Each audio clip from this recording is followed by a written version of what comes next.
23வது அதிகாரம் 5வது வசனத்தை வாசிக்க கேட்போம். உன் தேவனாகிய கர்த்தர் பிலேயாமுக்கு செவி கொடுக்க சித்தமில்லாமல் உன் தேவனாகிய கர்த்தர் உன்மேல் அன்பு கூர்ந்தபடியினால் உன் தேவனாகிய கர்த்தர் அந்த சாபத்தை உனக்கு ஆசீர்வாதமாக மாற பண்ணினார். உன் தேவனாகிய கர்த்தர் பிலேயாமுக்கு செவி கொடுக்க சித்தம் இல்லாமல் உன் தேவனாகிய கர்த்தர் உன் மேல் அன்பு கூர்ந்தபடியினால், நல்லா கவனிச்சுக்கலாம், உன் மேல் அன்பு கூர்ந்தபடியினால் உன் தேவனாகிய கர்த்தர் அந்த சாபத்தை உனக்கு ஆசீர்வாதமாக மாற பண்ணினார். அப்படின்னா ஆண்டவர் யாராக இருந்தாலும் சரி, எந்த மதமாக இருந்தாலும் சரி, நீ எந்த பாவியாக எந்த பாவம் செய்திருந்தாலும் சரி, எல்லாரையும் நேசிக்கிறவர். நீங்க தோல்வியை சந்திக்கலாம், ஏமாற்றங்களை சந்திக்கலாம், சில போராட்டங்களை சந்திக்கலாம். அதன் நிமித்தம் உங்க வாழ்க்கை சபிக்கப்பட்டிருக்குன்னு நினைக்க கூடாது. சில பாதையில ஆண்டவர் நம்மளை கொண்டு போய் நம்மளை உருவாக்கி கொண்டு வருவார். அந்த உருவாக்கி கொண்டு வருகிறது ஆசீர்வாதத்தை பெற்றுக்கொள்ளதான். நான் அடிக்கடி சொல்லுகிற காரியமே, நீ ஆசீர்வாதத்தை தேடி போக வேண்டாம். ஆசீர்வாதம் உன்னை தேடி வரும். அல்லேலூயா. ஆசீர்வாதம் உன்னை தேடி வரணும்னா நீ என்ன செய்யணுங்கிறது தான் இன்னைக்கு சொல்லிக் கொடுப்பேன். It's very important. அப்போ ஆண்டவர் உன்னை ஆசீர்வதிக்கணும்னா நம்ம எப்படிலாம் நடக்கணும் அதை தெரிந்து கொள்ள வேண்டும். இன்றைய தேவ செய்தியின் தலைப்பே சாபத்தை ஆசீர்வாதமாய் மாற்றும் தேவன் என்பதுதான். ஆண்டவர் உன்னை ஆசீர்வதிச்சிட்டாரா, யாராலையும் சபிக்க முடியாது. நல்ல கவனிங்க, யார் உன்னை சபிச்சாலும் அந்த சாபம் தங்காது. நீ எப்பொழுதுமே அவன் இப்படி சொல்லிட்டானே, இவ இப்படி சொல்லிட்டாலே, என் வாழ்க்கை நாசமா போயிருமோ, ஒரு நாளும் நினைக்காதீங்க. உன் வாழ்க்கை நாசமாய் போகாது.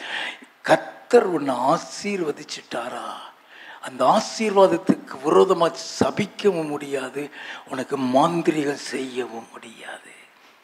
நல்ல கவனிங்க, தேவன் ஒரு மனிதனை ஆசீர்வதிக்கும் பொழுது அந்த ஆசீர்வாதத்துக்கு விரோதமாய் யாரும் சபிக்க முடியாது. அப்படி சபிச்சிட்டாங்கன்னு வச்சுக்கிடுங்க, அந்த சாபத்தை கர்த்தர் ஆசீர்வாதமாய் மாற்றி விடுவார். அல்லேலூயா. ஐயோ அவன் சபிச்சிட்டானே, அப்படி நடந்துருமோ, இப்படி நடந்துருமோ, நீ என்னவே வேண்டாம். அப்படி உன் வாழ்க்கையில எந்த சாபமும் இன்னையில இருந்து நடக்க போறது இல்லை. அல்லேலூயா. அதுக்கு தான் ஆண்டவர் உங்களை எல்லாரையும் கொண்டு வந்திருக்கிறார். நம்ம அதை கவனித்துக் கொள்ள வேண்டும். அதே மாதிரி தேவனாகிய கர்த்தர் உன்னோடு கூட இருக்கிறாரா, உனக்கு யாருமே தீமை செய்ய முடியாது. உனக்கு ஒருத்தர் தீமை செஞ்சிட்டாங்கன்னா அந்த தீமையை நன்மையாக மாற பண்ணிடுவாரா. வாசிப்போமா? ஆதியாகமம் 50வது அதிகாரம் 20வது வசனம்.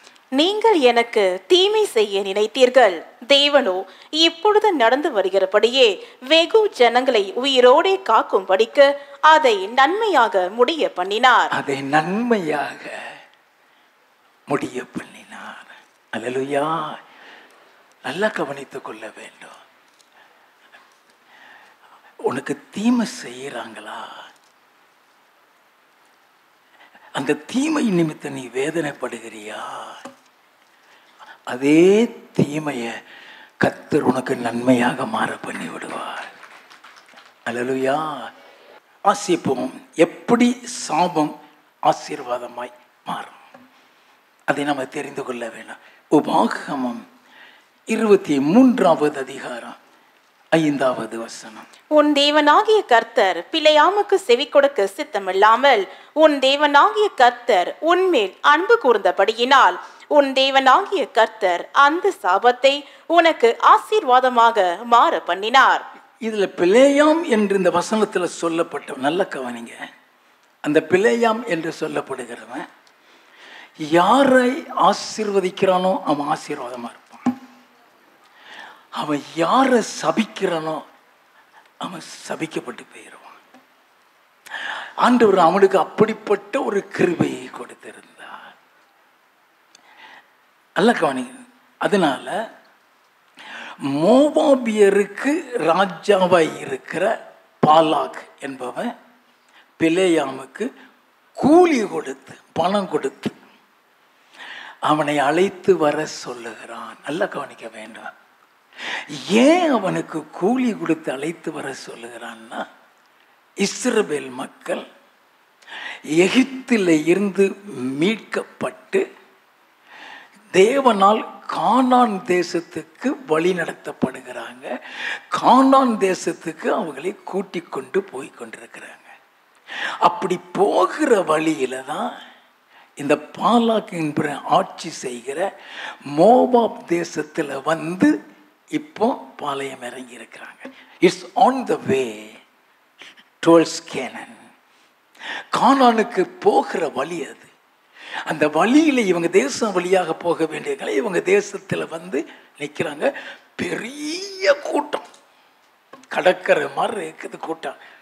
அந்த கூட்டத்தை பார்த்து இவன் பயந்துட்டான். அந்த பாலாக்குங்கிறவன் யுத்தத்துக்கு தான் வந்திருக்கிறாங்கன்னு நினைச்சிட்டான். நல்லா கவனிங்க. அப்போ அவன் என்ன செய்கிறான், இவங்களை எதிர்த்து யுத்தம் செய்ய முடியாது. இந்த பிலேயாம் யாரை சபிக்கிறானோ அவங்க சபிக்கப்பட்டுருவாங்க. அவன் வந்து சபிச்சிட்டான்னா நம்ம ஜெயம் பெற்றுடலாம். அவன் சபிச்சிட்டான், இவங்களை நம்ம ஜெயம் பெற்றுலாம் சொல்லிதான் அவனை கூட்டிட்டு வர சொல்றான்.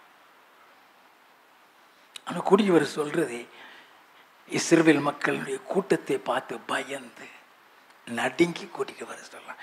வாசிப்போமே, என் நாகமம் 22வது அதிகாரம் 5வது வசனத்தில் இருந்து. அவன் பேயோரின் குமாரனாகிய பிலேயாமை அழைத்து வரும்படி தன் சந்ததியாருடைய தேசத்தில் நதி அருகேயுள்ள பெத்தூருக்கு ஸ்தானாபதிகளை அனுப்பி, எகிப்திலிருந்து ஒரு ஜனக்கூட்டம் வந்திருக்கிறது. அவர்கள் பூமியின் விசாலத்தை மூடி எனக்கு எதிரே இறங்கி இருக்கிறார்கள். அவர்கள் என்னிலும் பலவான்கள். ஆகிலும் நீர் ஆசீர்வதிக்கிறவன், ஆசீர்வதிக்கப்பட்டவன், நீர் சபிக்கிறவன், சபிக்கப்பட்டவன் என்று அறிவேன். ஆதலால் நீர் வந்து எனக்காக அந்த ஜனத்தை சபிக்க வேண்டும். அப்பொழுது ஒருவேளை நான் அவர்களை முறியடித்து அவர்களை இத்தேசத்திலிருந்து துரத்தி விடலாம் என்று சொல்ல சொன்னான். நல்ல கவனிங்க. நீ வந்து சபிச்சிட்டீன போதும், ஒருவேளை நான் அவங்கள முறியடிச்சிடலாம். அவனை கூப்பிட்டு விடுறான். நல்லா கவனிக்க வேண்டும். வாசிப்போம். அப்படியே மோவாபின் மூப்பரும் மீதியானின் மூப்பரும் குறி சொல்லுதற்குரிய கூலியை தங்கள் கையில் எடுத்துக்கொண்டு புறப்பட்டு, அவனுக்கு கூலி கொடுத்துதான் கூட்டி வர சொல்றாங்க. கூலியை எடுத்துட்டு போய் கொண்டு போய் பிலேயாமிடத்தில் போய் பாலாக்கின் வார்த்தைகளை அவனுக்கு சொன்னார்கள். அவன் அவர்களை நோக்கி, ராத்திரிக்கு இங்கே தங்கி இருங்கள், கர்த்தர் எனக்கு சொல்லுகிறபடியே உங்களுக்கு உத்தரவு கொடுப்பேன் என்றான். அப்படியே மோவாபின் பிரபுக்கள் பிலேயாமிடத்தில் தங்கினார்கள். தேவன் பிலேயாமிடத்தில் வந்து, உன்னிடத்தில் இருக்கிற இந்த மனிதர் யார் என்றார்.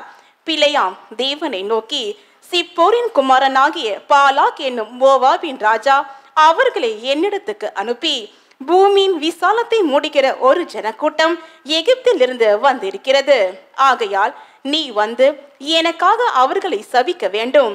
அப்பொழுது நான் அவர்களோடு யுத்தம் பண்ணி ஒருவேளை அவர்களை துரத்தி விடலாம் என்று சொன்னான் என்றான். கர்த்தரிடத்துல சொல்றான்,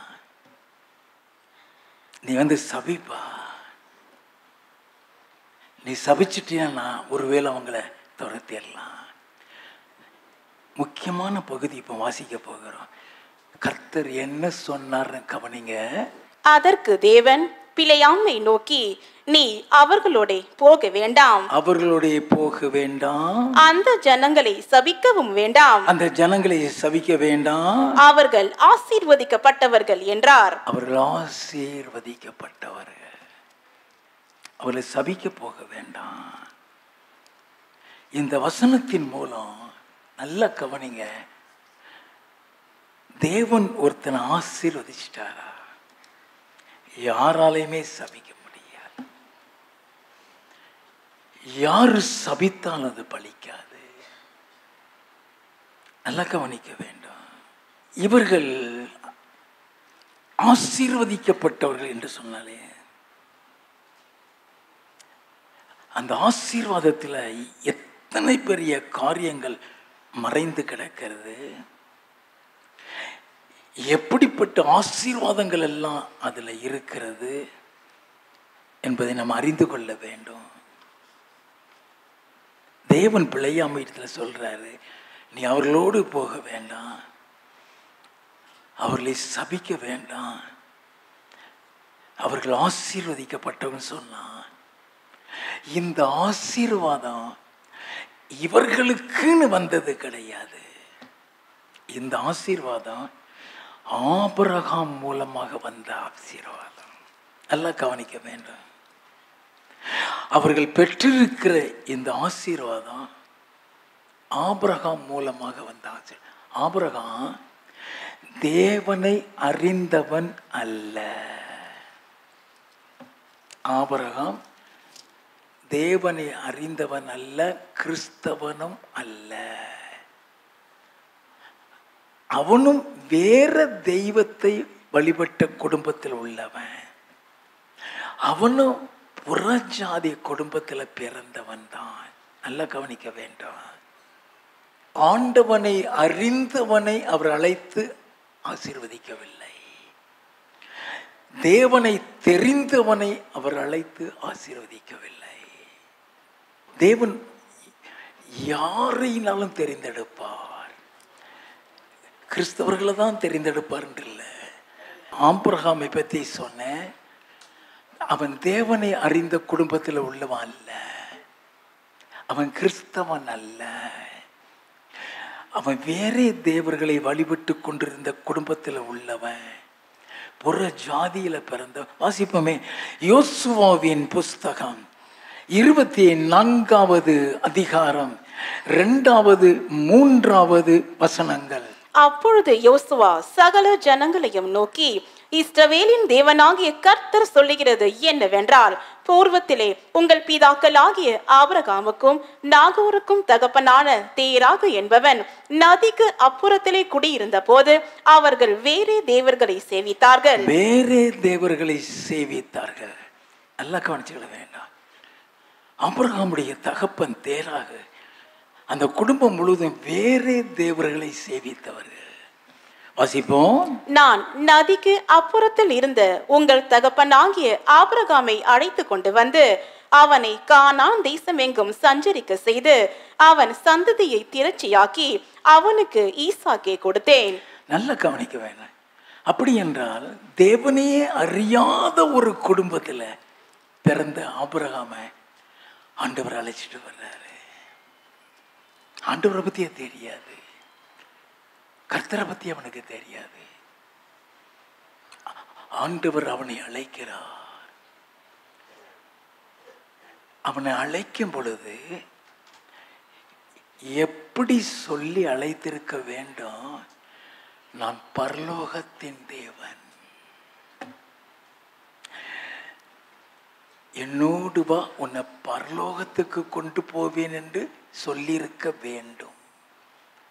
ஏன்னா ஆபிரகாமுக்கு ஆசீர்வாதத்தை பற்றிலாம் தெரியாது. ஆபிரகாம் ஆசீர்வாதத்திற்காக ஆண்டவரை தேடி வரவில்லை. நல்லா கவனிச்சுக்கிடுங்க. அவன் ஆசீர்வாதத்துக்காக ஆண்டவரை தேடி வரவில்லை.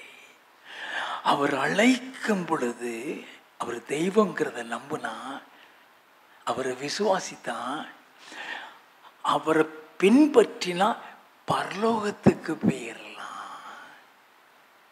அவன் என்ன முழுவதும் ஆசீர்வாதத்தில் இல்லை, அவன் என்ன முழுவதும் ஐஸ்வர்யத்தில் இல்லை, அவன் எண்ணம் சிந்தனை எல்லாம் பரலோகத்தில் ஒரு வீடு இருக்கு, அந்த பரலோகத்துக்குள்ள போகணும். அது நிமித்தம் அவரை நம்பி வந்தான் என்று வேதம் சொல்லுகிறது. எபிரேயரின் புஸ்தகம் 11வது அதிகாரம் 8 முதல் 10 வசனங்களை வாசிக்க கேட்போம். விசுவாசத்தினாலே ஆபிரகாம் தான் சுதந்திரமாக பெறப்போகிற இடத்திற்கு போகும்படி அழைக்கப்பட்ட பொழுது கீழ்ப்படிந்து தான் போக வேண்டும் இன்னதென்று அறியாமல் புறப்பட்டு போனான். எங்க போறனே தெரியாது, வான் சொன்னார் போயிட்டான். ஆசீர்வாதத்துக்காக போகல, எப்படியெல்லாம் ஆசீர்வதிப்பாருன்னு சொல்லி அந்த ஆசீர்வாதத்தை நம்பி போகல. அதனாலதான் நான் சொன்னேன், நீ ஆசீர்வாதத்தை தேடி போகாத, அது ஒன்ன தேடி வரும். அப்ப அவன் எப்படி கிளம்பி வந்தானா வாசிப்போம். விசுவாசத்தினாலே அவன் வாக்குத்தத்தம் பண்ணப்பட்ட தேசத்திலே பரதேசியை போல சஞ்சரித்து, பரதேசியாக சஞ்சரித்தானா, பரதேசியை போல சஞ்சரித்து அந்த வாக்குத்தத்தத்திற்கு உடன் சொந்தராகிய ஈசாக்கோடும் யாக்கோபோடும் கூடாரங்களிலே குடியிருந்தான். ஏனெனில் அதான் முக்கியமானது. ஏனெனில் தேவன் தாமே கட்டி உண்டாக்கின அஸ்திவாரங்கள் உள்ள நகரத்துக்கு அவன் காத்திருந்தான். அவன் பரலோகத்துக்கு, அவன் எண்ணமெல்லாம் பரலோகம் தான். தேவன் தாமே கட்டி உண்டாக்கின அஸ்திவாரங்கள் உள்ள நகரம், அதாவது பரலோகம். நமக்கு நம்முடைய குடியிருப்பு இந்த உலகம் இல்லை.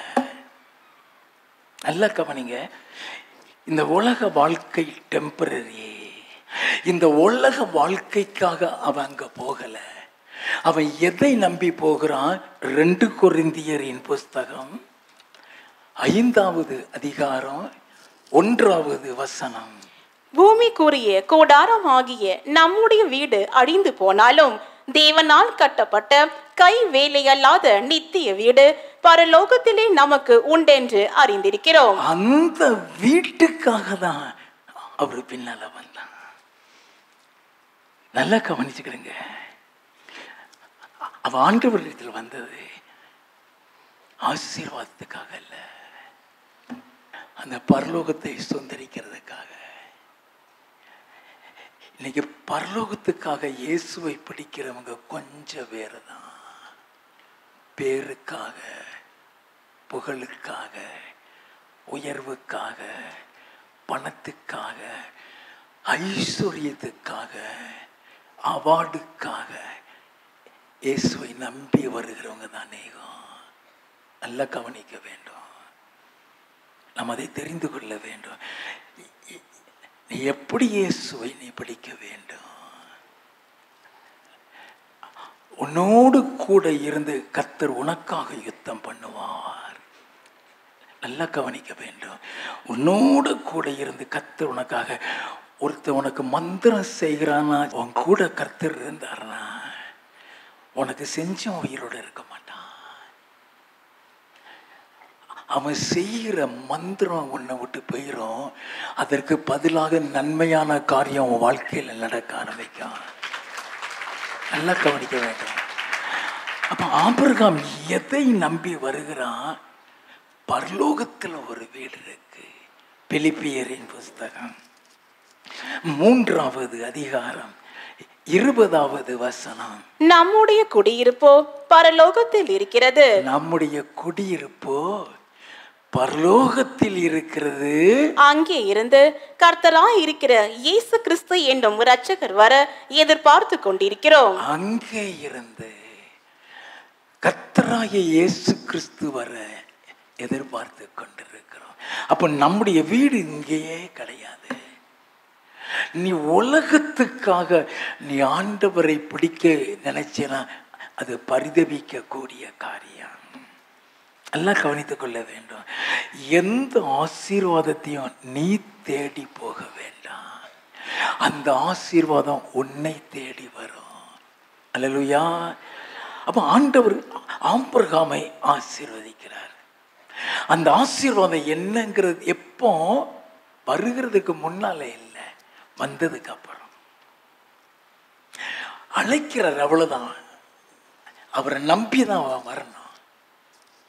அவர் தான் கர்த்தருங்கிறத அவன் அறிந்து கொள்ள வேண்டும். அவன் அழைக்கப்பட்டு வரும் பொழுது அவனை குறித்து வைத்திருக்கிற திட்டத்தை தேவன் வெளிப்படுத்துகிறார். ஆதியாகமம் 12வது அதிகாரம் 2, 3 வசனங்கள். நான் உன்னை பெரிய ஜாதியாக்கி உன்னை ஆசீர்வதித்து உன் பேரை பெருமைப்படுத்துவேன். நீ ஆசீர்வாதமாயிருப்பாய். உன்னை ஆசீர்வதிக்கிறவர்களை ஆசீர்வதிப்பேன். உன்னை ஆசீர்வதிக்கிறவர்களை ஆசீர்வதிப்பேன். உன்னை சபிக்கிறவனை சபிப்பேன். உன்னை சபிக்கிறவனை சபிப்பேன். அர்த்தம் என்ன? உன்னை ஒருத்தன் சபிச்சிட்டான்னா சபிச்சவன் சபிக்கப்பட்டு போயிடுவான். எல்லாம் கவனிக்க வேண்டாம். அவன் சபிச்ச சாபம் உனக்கு ஆசீர்வாதமாய் மாறி போய்விடும். நல்லா கவனிக்க வேண்டும். ஆபிரகாமுக்கு கொடுக்கப்பட்ட ஆசீர்வாதம் வாசிப்போம். பூமியில் உள்ள வம்சங்கள் எல்லாம் உனக்குள் ஆசீர்வதிக்கப்படும் என்றார். பூமியில் உள்ள வம்சம் எல்லாம் உனக்குள் ஆசீர்வதிக்கப்படும். வாசிப்போம். கர்த்தர் ஆபிராமுக்கு சொன்னபடியே அவன் புறப்பட்டு போனான். உடனே கிளம்பிட்டான். நல்ல கவனிங்க. அவனுக்கு கொடுத்த ஆசீர்வாதம், நீ ஆசீர்வாதமாய் இருப்பாய். பூமியில் உள்ள வம்சம் எல்லாம் உனக்குள் ஆசீர்வதிக்கப்படும். அப்போ ஆபிரகாம் மூலம்தான் அந்த ஆசீர்வாதம். அன்னைக்கு அவர் பெரிய கூட்டம் அங்க உட்கார்ந்து இருக்குதே, அந்த கூட்டத்துக்கு அந்த ஆசீர்வாதம் ஆபிரகாம் மூலமா தான். உங்களுக்கும் எனக்கும் அந்த ஆசீர்வாதம் எப்படி ஆபிரகாம் மூலம் நமக்கும் வருகிறதுங்கிறதே நாம் அறிந்து கொள்ள வேண்டாம். ஆபிரகாம் மூலமாக ஒரு புறஜாதியில பிறந்தவன், வேற தேவர்களை வழிபட்ட குடும்பத்தில் இருந்த பிறந்தவனை தான் ஆண்டவர் அழைத்து அவனுக்கு பரலோக ரகசியங்களை சொல்லி கொடுத்து பரலோகவாசியாக மாற்றி அவனை ஆசீர்வதிக்க ஆரம்பிக்கிறார். உன்னை பெரிய ஜாதியாக்கி உன் பேரை பெருமைப்படுத்துவேன்கிறாரு. அவனுக்கு கொடுக்கப்பட்ட ஆசீர்வாதம், உன்னை ஆசீர்வதிக்கிறவர்களை ஆசீர்வதிப்பேன், உன்னை சபிக்கிறவர்களை சபிப்பேன். இந்த ஆசீர்வாதத்தின்படி இந்த ஆபிரகாமுடைய ஆசீர்வாதத்தை பெற்றவர்களை யாருமே சபிக்க முடியாது. எந்த சாபமும் தங்காது. நல்லா கவனித்துக் கொள்ள வேண்டும். பொதுவாகவே காரணம் இல்லாம சபிச்சா அந்த சாபம் தங்காது.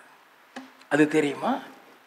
நீதிமொழிகளின் புஸ்தகம் 26வது அதிகாரம் 2வது வசனம்.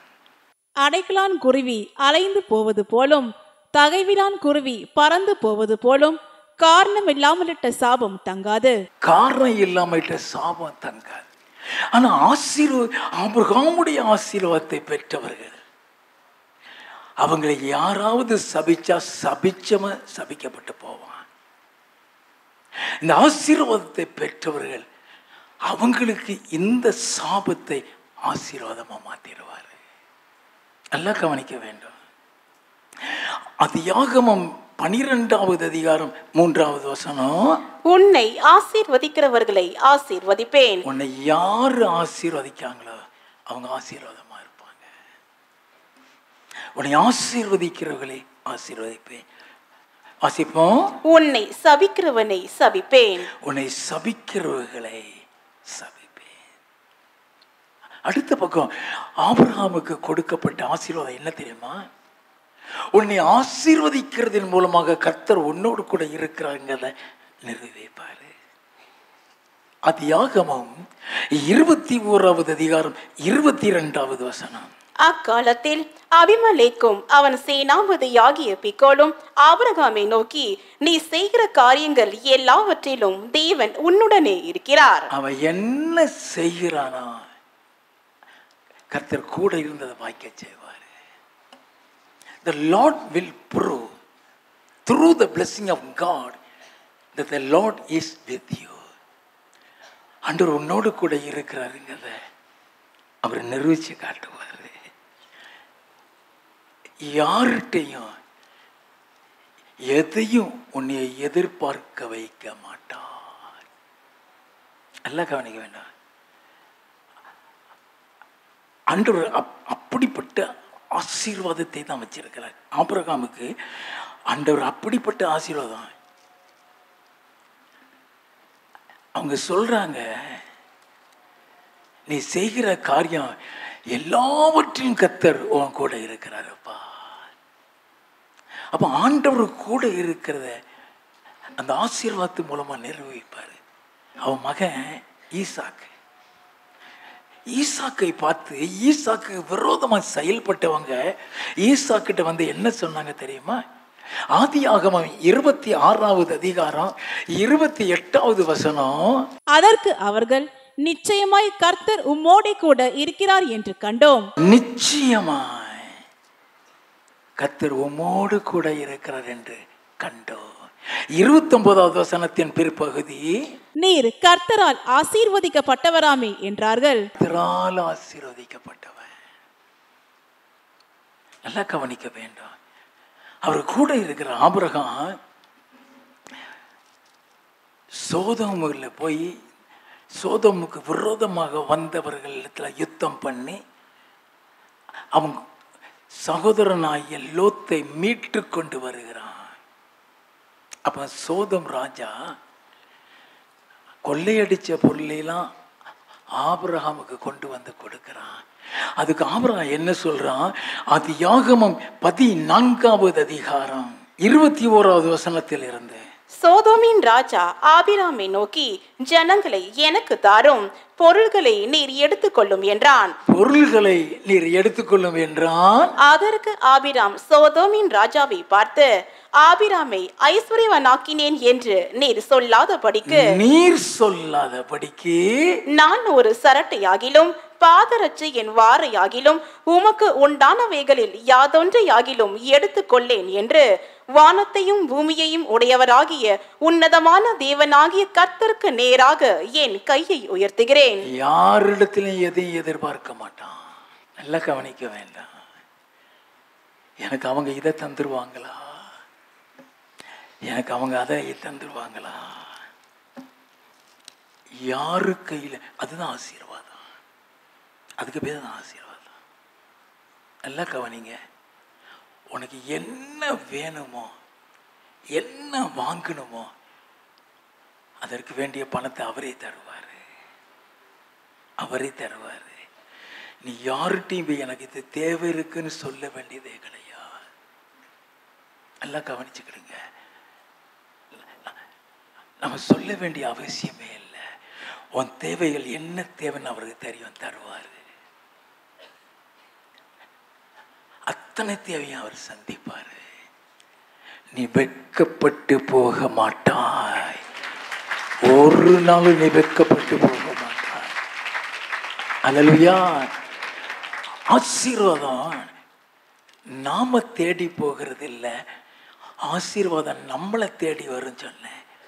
ஆபிரகாமை நோக்கி ஆசீர்வாதம் தேடி வந்ததான். ஆதியாகமம் 14வது அதிகாரத்தில் 18-19 வாசிங்க. அன்றியும் உன்னதமான தேவனுடைய ஆசாரியனாயிருந்த சாலேமின் ராஜாவாகிய மெல்கிசேதேக்கு அப்பமும் திராட்சை ரசமும் கொண்டு வந்து அவனை ஆசீர்வதித்து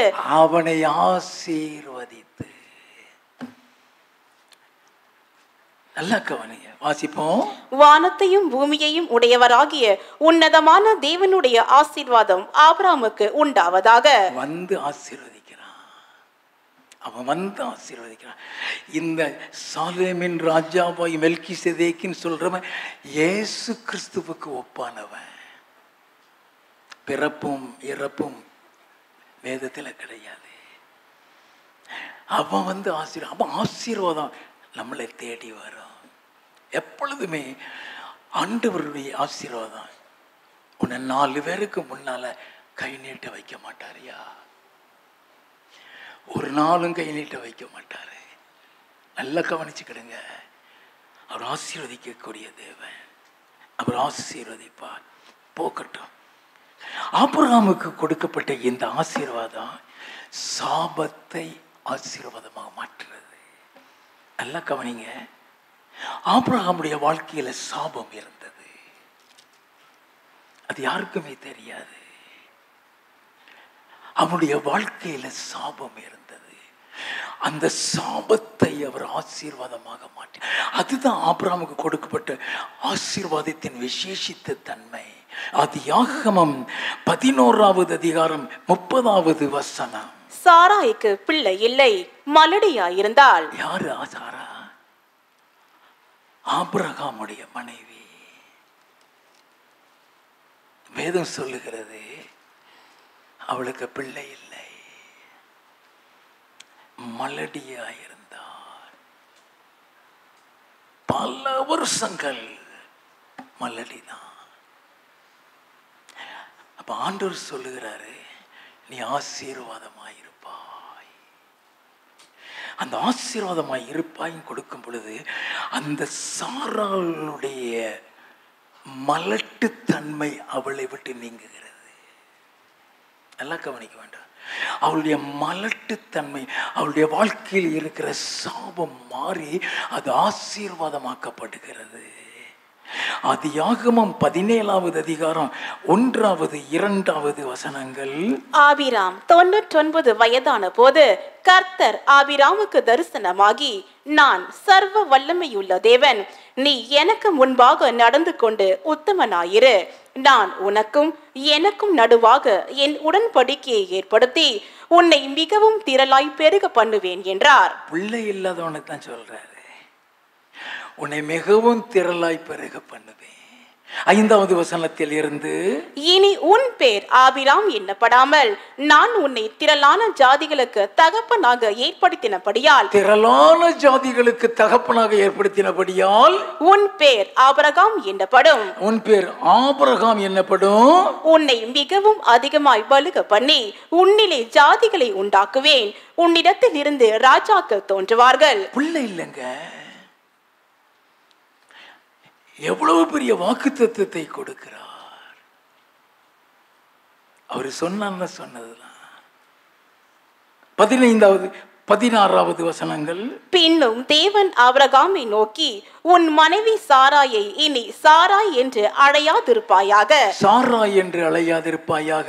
சாராள் என்பது அவளுக்கு பேராயிருக்கும். நான் அவளை ஆசீர்வதித்து அவளாலே உனக்கு ஒரு குமாரனையும் தருவேன். அவள் ஜாதிகளுக்கு தாயாகவும் அவளாலே ஜாதிகளின் ராஜாக்கள் உண்டாகவும் அவளை ஆசீர்வதிப்பேன் என்றார். அப்ப அந்த சாபம் ஆசீர்வாதமா மாறுது. ஏசாயா தீர்க்கதரிசியின் புஸ்தகம் 51வது அதிகாரம் 2வது வசனம். உங்கள் தகப்பனாகிய ஆபிரகாமையும் உங்களை பெற்ற சாராளையும் நோக்கி பாருங்கள். அவன் ஒருவனாயிருக்கையில் அவன் தனியா தான் வச்சாரு. அவன் ஒருவனாயிருக்கையில் நான் அவனை அழைத்து அவனை ஆசீர்வதித்து அவனை பெருக பண்ணினேன். அவனை பெருக பண்ணினா எப்படி பெருக பண்ணுவாரா? ஒருவனா அழைச்சாங்கிறாரு. அவனை பெருக பண்ணுவேன்னு சொன்னாரே, எப்படி பெருக பண்ணினாரா? ஆதியாகமம் 15வது அதிகாரம் 5வது 6வது வசனங்கள். அவர் அவனை வெளியே அழைத்து, நீ வானத்தை அண்ணாந்து பார், நட்சத்திரங்களை எண்ண உன்னாலே கூடுமானால் அவைகளை எண்ணு என்று சொல்லி, பின்பு அவனை நோக்கி, உன் சந்ததி இவ்வண்ணமாய் இருக்கும் என்றார். நல்ல கவனிய, நட்சத்திரத்தை போல எண்ண முடியாத அளவு இருக்குன்னு சொல்றார். அப்போ ஆபிரகாமுடைய வாழ்க்கையில ஒரு சாபம் நீங்கி ஒரு குழந்தை வருகிறது. ஆதியாகமம் 21வது அதிகாரம் 2வது 3வது வசனங்கள். ஆபிரகாம் முதிர் வயதாயிருக்கையில் சாராள் கர்ப்பவதியாகி தேவன் குறித்திருந்த காலத்திலே அவனுக்கு ஒரு குமாரனை பெற்றாள். தேவன் குறித்திருந்த காலத்திலே இந்த ஒரே ஒருத்தனை வச்சுதான் நட்சத்திரங்களைப் போல கடற்கரையை போல சந்ததியை உருவாக்கினார். இந்த ஒரே ஒரு ஈசாக்கின் மூலமான வந்த ஆசீர்வாதம் தான் என் நாகமம் 22வது அதிகாரத்தில் நம்ம வாசிப்போம். என் நாகமம் 22வது அதிகாரம் 5வது வசனம். அவன் பேயோரின் குமாரனாகிய பிலேயாமை அழைத்து வரும்படி தான் சந்ததியாருடைய தேசத்தில் நதி அருகே உள்ள பெத்தூருக்கு ஸ்தானாபதிகளை அனுப்பி எகிப்திலிருந்து ஒரு ஜனக்கூட்டம் வந்திருக்கிறது. அவர்கள் பூமியின் விசாலத்தை மூடி எனக்கு எதிரே இறங்கி இருக்கிறார்கள். பூமியே விசாலத்தை மூடி இருக்கிறாங்களா? ஆண்டவர் சொன்னார், ஐயா உன் சந்ததி இப்படி இருக்குன்னு சொன்னாரே, அதுதான் அது. பூமியின் விசாலத்தை மூடின சந்ததி, அவங்களை யாராலையும் சபிக்க முடியாது. ஆபிரகாமுக்கு கொடுக்கப்பட்ட இந்த ஆசீர்வாதத்துல பாதுகாப்பு இருந்தது. கர்த்தர் உன்னை ஆசீர்வதிச்சிட்டாரா, உன்னை பாதுகாத்துருவாரு. உனக்கு விரோதமா யாரு என்ன செஞ்சாலும் ஒன்றும் செய்ய முடியாது. நல்லா வாசிப்போம். ஆதியாகமம் 15வது அதிகாரம் 1வது வசனம். இந்த காரியங்கள் நடந்த பின்பு கர்த்தருடைய வார்த்தை ஆபிரகாமுக்கு தரிசனத்திலே உண்டாகி, அவர், ஆபிராமே, நீ பயப்படாதே, நான் உனக்கு கேடகமும் உனக்கு மகா பெரிய பலனுமாய் இருக்கிறேன் என்றார். நல்ல கவனிங்க. நான் உனக்கு கேடகம், நான் உனக்கு பாதுகாப்பு. இந்த பாதுகாப்பு அப்படியே ஈசாக்குக்கு இருந்தது. இந்த பாதுகாப்பு அப்படியே யாக்கோபுக்கு இருந்தது. யாக்கோபுடே சொல்லுறான், அவன் கூட வந்து உன்னை பாதுகாத்து உன்னை திரும்ப கூட்டிட்டு வருவேன். நல்லா கவனிக்க வேண்டும். அவர்கள் சந்ததியாய் பாதுகாப்பு இருந்தது. அதே மாதிரி கர்த்தர் ஆசீர்வதிச்சிட்டாருன்னா அவர் கூட இருப்பாருங்கிறத ஆபிரகாமுக்கும் நிரூபிச்சாரு, ஈசாக்குக்கும் நிரூபிச்சாரு, யாக்கோபுக்கும் நிரூபிச்சாரு. அதே இதை அவன் மகன் யோசேப்புக்கும் நிரூபிச்சாரு. ஆதியாகமம் 39வது அதிகாரம் 2வது வசனம். கர்த்தர் யோசேப்போடு இருந்தார், அவன் காரிய சித்தி உள்ளவனானான். யோசேப்போடும் கூட இருந்தார். யோசேப்புக்கு விரோதமாக கூட பிறந்தவனே தீமை செய்தார்கள். அவன் மீது பொறாமை கொண்டார்கள். அவனை விட்டு போட்டாங்க. அவனை கூட்டி பொய் குற்றம் சுமத்தப்பட்டு அவனை ஜெயில கூட அடைச்சாங்க. ஆண்டவர் அதே யோசேப்ப அவர்கள் செய்த தீமைக்கு பதில் அதை நன்மையாக மாற பண்ணினார். ஆதியாகமம் 42வது அதிகாரம் 6வது வசனம். யோசேப்பு அத்தேசத்துக்கு அதிபதியாயிருந்து தேசத்தின் ஜனங்கள் யாவருக்கும் விற்றான். யோசேப்பின் சகோதரர் வந்து முகங்குப்புற தரையிலே விழுந்து அவனை வணங்கினார்கள். நல்ல கவனிங்க.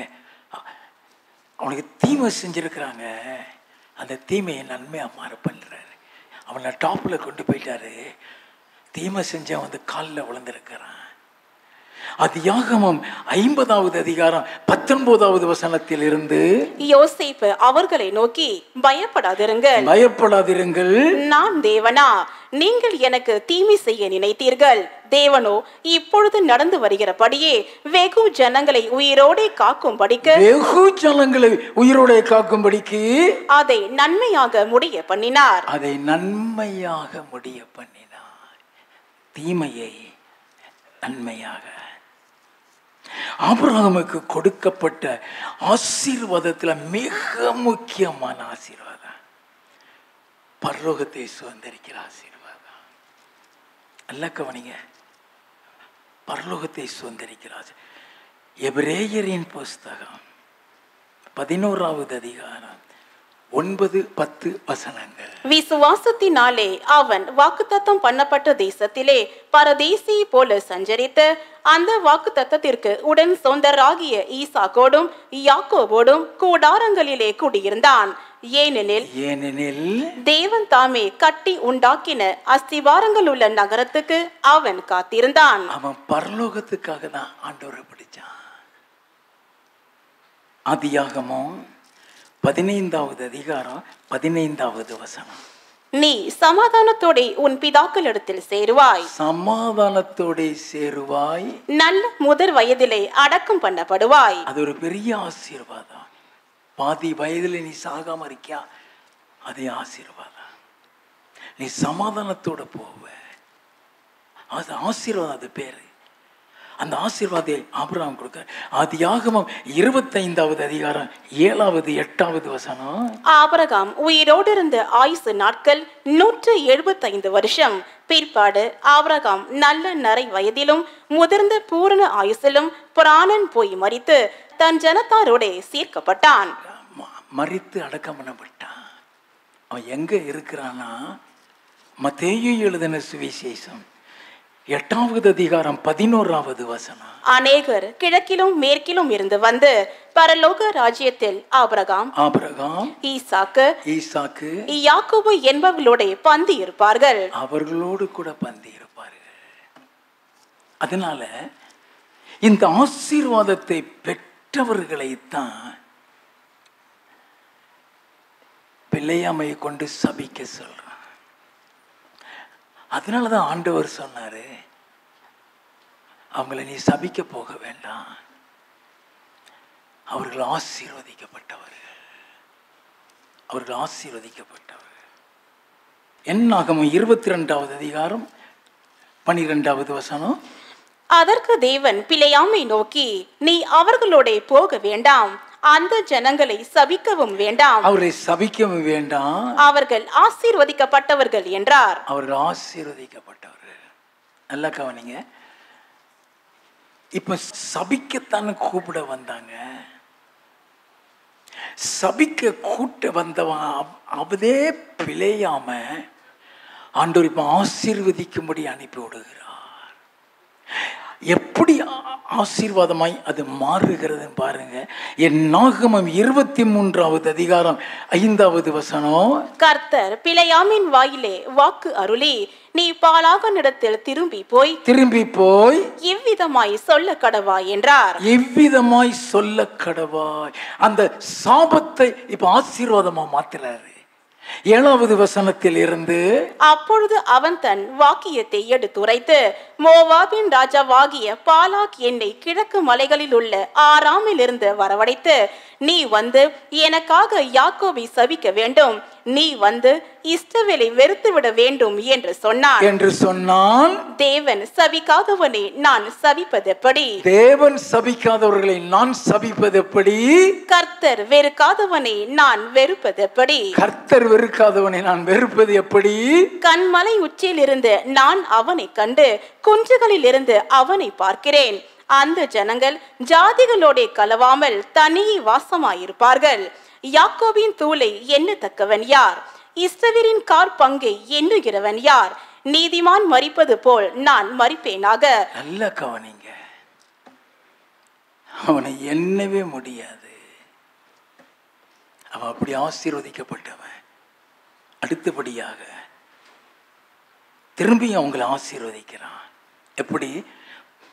என்னாகமம் 23:16.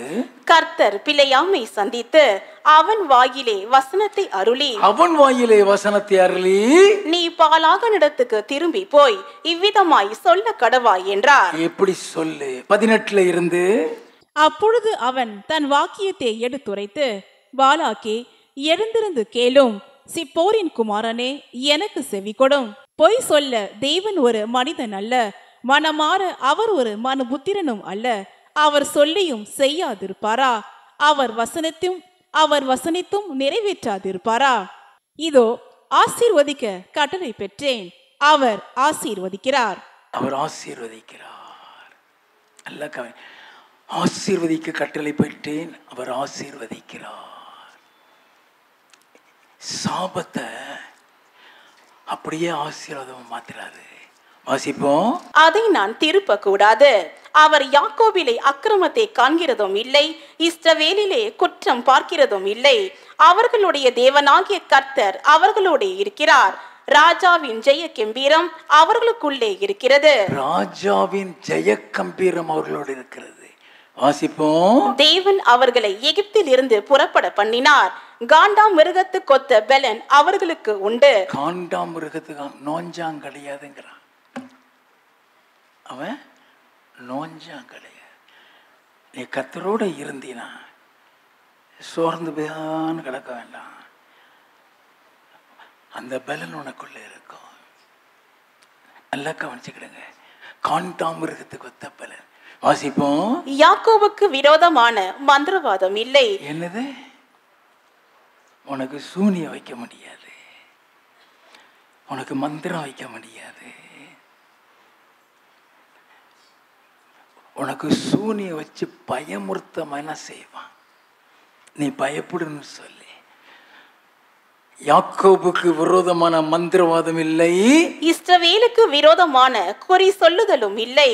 தேவன் என்னென்ன செய்தார் என்று கொஞ்ச காலத்திலே யாக்கோபையும் இஸ்ரவேலையும் குறித்து சொல்லப்படும். நல்ல கவனிக்க. எப்படி சாபத்தை ஆசீர்வாதமா மாத்தினா? உனக்கு மந்திரம் செஞ்சிட்டானா, உனக்கு சூனியம் செஞ்சிட்டானா, பயப்படவே பயப்படாதீங்க.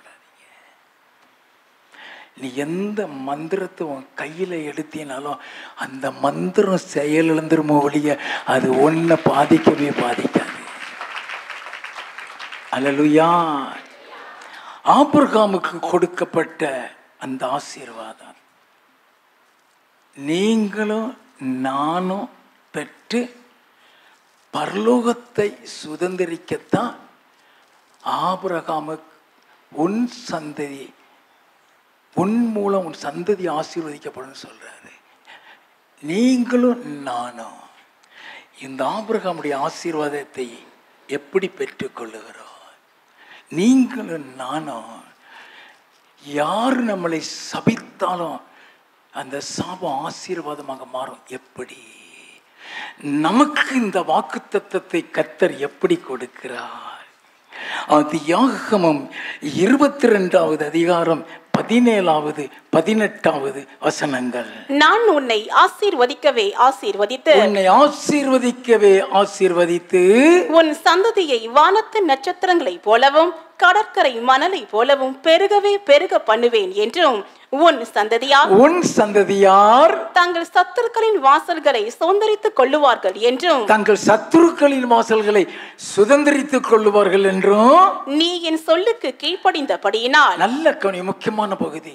நீ என் சொல்லுக்கு கீழ்ப்படிந்தபடியினால் உன் சந்ததிக்குள் பூமியில் உள்ள சகல ஜாதிகளும் ஆசீர்வதிக்கப்படும் என்றும் என் பேரில் ஆணையிட்டேன் என்று கர்த்தர் சொல்லுகிறார் என்றார். அவர் பேர்ல ஆணையிட்டுட்டார்னா மாத்தவே மாட்டாரு.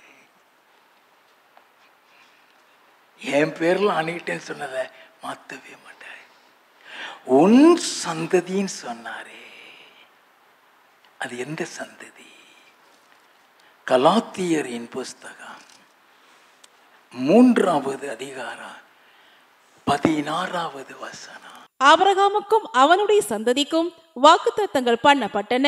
ஆபிரகாமுக்கும் அவனுடைய சந்ததிக்கும் வாக்குத்தத்தங்கள் பண்ணப்பட்டது.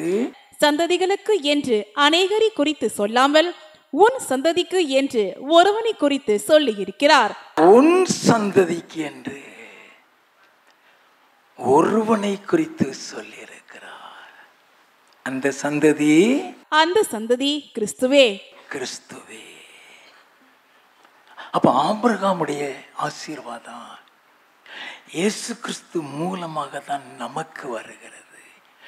29வது வசனம். நீங்கள் கிறிஸ்துவினுடையவர்களானால் ஆபிரகாமின் சந்ததியாராயும், நீங்கள் கிறிஸ்துவினுடையவர்களானால் ஆபிரகாமுடைய சந்ததியாராயும் வாக்குத்தத்தத்தின்படியே சுதந்திரராயும் இருக்கிறீர்கள். வாக்குத்தத்தத்தின்படி சுதந்திர நம்மளை கிறிஸ்துவுக்குள் கொண்டு வந்து அந்த கிறிஸ்து மூலமாக சகல ஆசீர்வாதத்தையும் பெற்று பரலோகத்தை சுதந்திரிக்க வைக்கிறார். சங்கீத புஸ்தகம் 22வது சங்கீதம் 30வது வசனம். ஒரு சந்ததி அவரை சேவிக்கும், தலைமுறை தலைமுறையாக அது ஆண்டவருடைய சந்ததி என்னப்படும். ஒரு சந்ததி அவரை சேவிக்கும், தலைமுறை தலைமுறையாய் அது ஆண்டவருடைய சந்ததி. அப்ப ஆபிரகாம்ல இருந்து இயேசுடைய வருகை வரைக்கும் சந்ததி சந்ததியாய் அது ஆண்டவருடைய சந்ததியா. வாசிப்போமா? கலாத்தியரின் புஸ்தகம் 3வது அதிகாரம் 6வது வசனத்திலிருந்து. அப்படியே ஆபிரகாம் தேவனை விசுவாசித்தான். ஆபிரகாம் தேவனை விசுவாசித்தான், அது அவனுக்கு நீதியாக எண்ணப்பட்டது. அது அவனுக்கு நீதியாக எண்ணப்பட்டது. ஆகையால் விசுவாச மார்க்கத்தார்கள் எவர்களோ அவர்களை ஆபிரகாமின் பிள்ளைகள் என்று அறிவீர்களாக. விசுவாச மார்க்கத்தார்கள்னா இயேசுவை விசுவாசித்து ஏற்றுக்கொண்டவர்கள், இயேசு கிறிஸ்து மூலமாய் பாவங்கள் மன்னிக்கப்பட்டவர்கள். எல்லாம் கவனிக்க வேண்டும். நீ எந்த அளவுக்கு நீ கர்த்தருக்குள் இருக்கிறியோ ஓ சாபம் எல்லாமே மாறிடும், அது ஆசீர்வாதமாய் வந்துடும். உனக்கு விரோதமாக எந்த மந்திரம் செய்தாலும் அந்த மந்திரம் திரும்பி எவன் செஞ்சாலும் அவனையே நோக்கி போயிடும். எல்லாம் கவனிக்க வேண்டும். வாசிப்போம். மேலும் தேவன் விசுவாசத்தினாலே புற ஜாதிகளை நீதிமான்களாக்குகிறார் என்று, புற ஜாதிகளை நீதிமான்களாக்குகிறார் என்று வேதம் முன்னாக கண்டு உனக்குள் சகல ஜாதிகளும் ஆசீர்வதிக்கப்படும் என்று ஆபிரகாமுக்கு சுவிசேஷமாய் முன் அறிவித்தது. உனக்குள் சகல ஜாதிகளும் ஆசீர்வதிக்கப்படும். வாசிப்போம். அந்தபடி விசுவாச மார்க்கத்தார் விசுவாசமுள்ள ஆபிரகாமுடனே ஆசீர்வதிக்கப்படுகிறார்கள். விசுவாச மார்க்கத்தார் இயேசுவை நம்புறவங்க, இயேசுவை விசுவாசிக்கிறவங்க ஆபிரகாமுடைய சந்ததி. 13வது 14வது வசனம். மரத்திலே தூக்கப்பட்ட எவனும் சபிக்கப்பட்டவன் என்று எழுதியிருக்கிறபடி கிறிஸ்து நமக்காக சாபமாகி, கிறிஸ்து நமக்காக சாபமாகி நியாயப்பிரமாணத்தின் சாபத்திற்கு நம்மை நீங்களாக்கி மீட்டுக் கொண்டார். நியாயப்பிரமாணத்தின் சாபத்துக்கு நம்மளை நீங்களாக்கி மீட்டுக்கொண்டார். ஆபிரகாமுக்கு உண்டான ஆசீர்வாதம் கிறிஸ்து இயேசுவினால் புற ஜாதிகளுக்கு வரும்படியாகவும் ஆவி குறித்து சொல்லப்பட்ட வாக்குத்தத்தத்தை நாம் விசுவாசத்தினாலே பெறும்படியாகவும் இப்படி ஆயிற்று. நல்லா கவனிங்க. மரத்துல தூக்கப்பட்ட எவனோ சபிக்கப்பட்டவன் என்று எழுதியிருக்கிறபடி கிறிஸ்து நமக்காக சாபமாகி நியாயப்பிரமாணத்தின் சாபத்திற்கு நீங்களாக்கி மீட்டுக்கொண்டார்னு எழுதியிருக்குதே. அந்த நியாயப்பிரமாணத்தின் சாபம் என்ன தெரியுமா? எப்படிப்பட்ட சாபத்திலிருந்து நம்மளை மீட்டுக்கொண்டார்னு தெரியுமா? உபாகமம் 28வது அதிகாரம் 15வது வசனத்தில் இருந்து, இன்று நான் உனக்கு விதிக்கிற உன் தேவனாகிய கர்த்தருடைய எல்லா கற்பனைகளின்படியும் கட்டளைகளின்படியும் நடக்க கவனமாய் இருக்கிறதற்கு அவர் சத்தத்திற்கு செவி கொடாதே போவாயாகல். இப்பொழுது சொல்லப்படும் சாபங்கள் எல்லாம் உன்மேல் வந்து உனக்கு பலிக்கும். இது நியாயப்பிரமாணத்தின் சாபம். நியாயப்பிரமாணத்தின் சாபத்திலிருந்து மீட்டுக்கொண்டார் எழுதப்பட்டிருக்கிறதே. அது என்னென்ன சாபம்? வாசிப்போம். நீ பட்டணத்திலும் சபிக்கப்பட்டிருப்பாய், வெளியிலும் சபிக்கப்பட்டிருப்பாய். சாபம் நீ எங்க போனாலும் தொடரும். அமெரிக்காவில் போய் குடியிருந்தாலும் தொடரும். அதனாலதான் நீ பட்டணத்திலும் சபிக்கப்பட்டிருப்ப, வெளியிலும் சபிக்கப்பட்டிருப்பான்னு சொல்லப்படுது. வாசிப்போம். உன் கூடையும் மாம்பிசைகிற உன் தொட்டியும் சபிக்கப்பட்டிருக்கும். உன் கற்பத்தின் கனியும் உன் நிலத்தின் கனியும் உன் மாடுகளின் பெருக்கமும் உன் ஆடுகளின் மந்தைகளும் சபிக்கப்பட்டிருக்கும். எதுவுமே வாய்க்காது. சாபங்கிறது தான். அந்த சாபத்துல இருந்தா வெளியே கொண்டு வர்றாரு. வாசிப்போம். நீ வருகையிலும் சபிக்கப்பட்டிருப்பாய், நீ போகையிலும் சபிக்கப்பட்டிருப்பாய். என்னை விட்டு விலகி நீ செய்து வருகிற உன் துர்க்கிரியைகளின் நிமித்தம் சீக்கிரத்தில் கெட்டு போய் அழியும் மட்டும் நீ கையிட்டு செய்கிறதெல்லாவற்றிலும் கர்த்தர் உனக்கு சாபத்தையும் சஞ்சலத்தையும் கேட்டையும் வர பண்ணுவார். நீ சுதந்தரிக்கும் தேசத்தில் கர்த்தர் உன்னை நிர்மூலமாக்கும் மட்டும் கொள்ளை நோய் உன்னை பிடித்து கொள்ள பண்ணுவார். கர்த்தர் உன்னை ஈலையினாலும் காய்ச்சலினாலும், சில காய்ச்சலுக்கு என்ன மருந்து கொடுத்தாலும் சுகமாகாது, அது சாபம். எத்தனை மருந்து கொடுத்தாலும் சுகமாகாது. ஆண்டவர் அதுதான் சொல்றாரு, சாபத்தை தான் சொல்றாரு.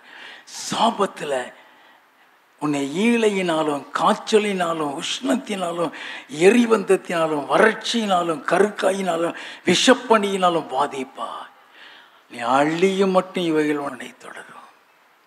அந்த சாபத்தில் இருந்து நம்மளை மீட்டுக் கொள்வா. நல்ல கவனிங்க, எவ்வளவு பெரிய சாபம் நம்மளை சூழ்ந்திருந்தாலும் எல்லா சாபமும் இயேசுவுக்குள் வந்துட்டு நம்ம விட்டு போயிடும். அல்லேலூயா, அல்லேலூயா.